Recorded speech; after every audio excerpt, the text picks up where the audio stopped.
Welcome to the Back in Time show. My name is Rene Cruz, and today we have a very special guest. Our location will be classified since our guest is a mafia leader. Ladies and gentlemen, please welcome Al Capone.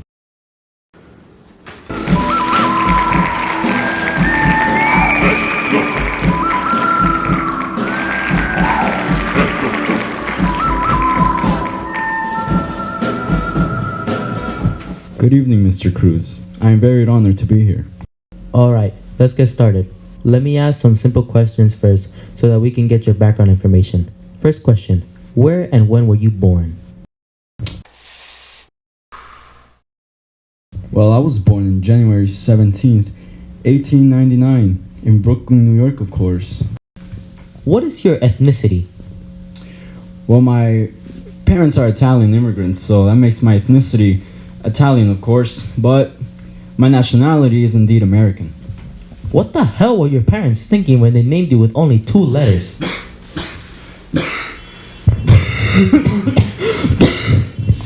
What did you say? Want me to get my voice on you? No. I am so sorry. Please don't kill me. Just messing with you. My birth name is actually Alfonso Capone, but it was Americanized to Al Capone. If that answers your question. Wow. Interesting. So I was wondering, how did you rise to the top? I mean, you were listed public enemy number 1 in the Chicago's Crimes Commissioner's list. Your response? Very good question indeed. You see, my life started in 1920 in early Chicago. I didn't even finish 6th grade, but I'm not stupid. I know my way around town. I had this guy, Johnny Torrio, my man Johnny. Johnny Torrio was my man, my boy, my bodyguard, my savior, my Lord and Savior. Without Johnny, I'd be nothing. No little Al. I was just a little minion under his wing. But you see, working my way from the bars, being a bouncer, I made my way into the inner circle of gang activities. And after little Johnny left, he retired and I took place. That's when I rose!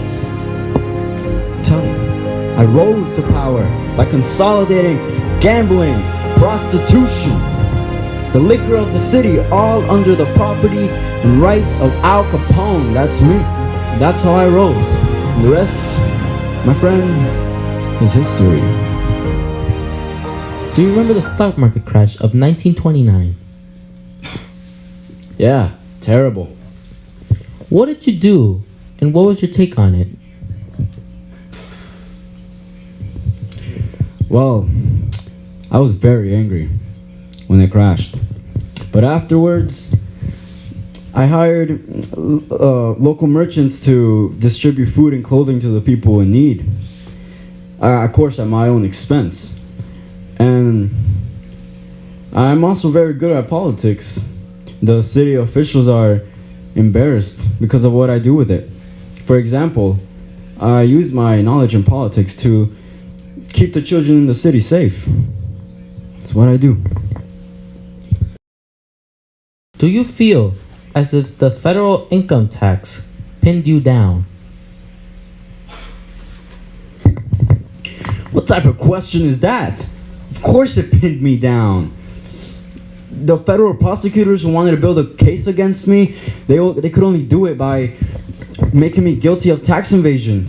And that's exactly what they did. After the FBI investigated on me and they found me guilty, I was sentenced for 10 years in federal prison and additional years in Chicago. Can you imagine that?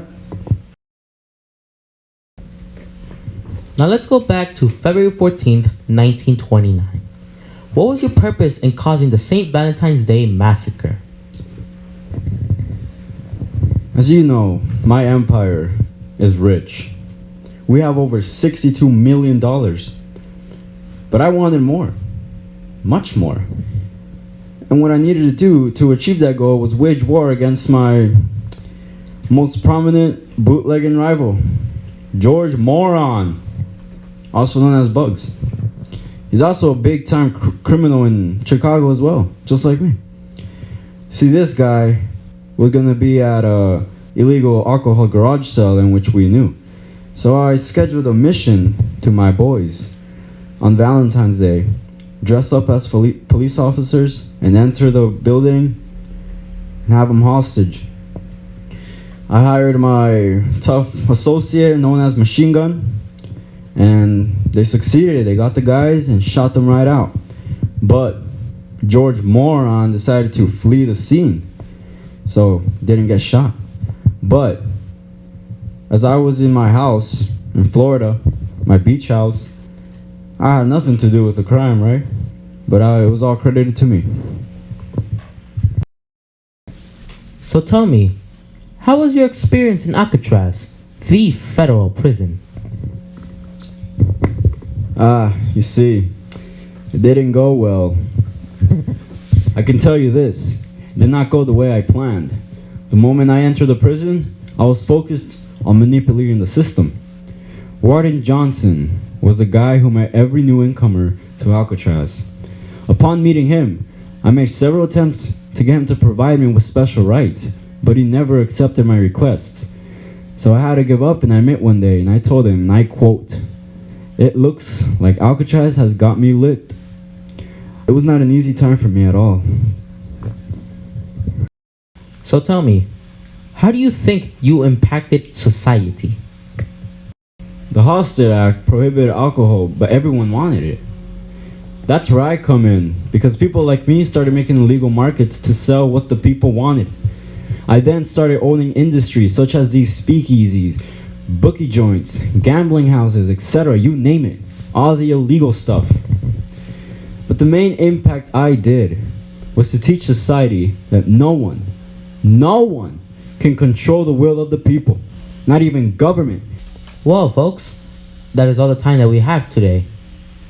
Mr. Capone, thank you so much for your cooperation.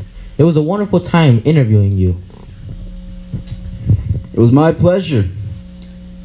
But if you tell anyone about this location, I will have everyone you know killed. Do you understand me? Yes, I do. Until next time, see you then.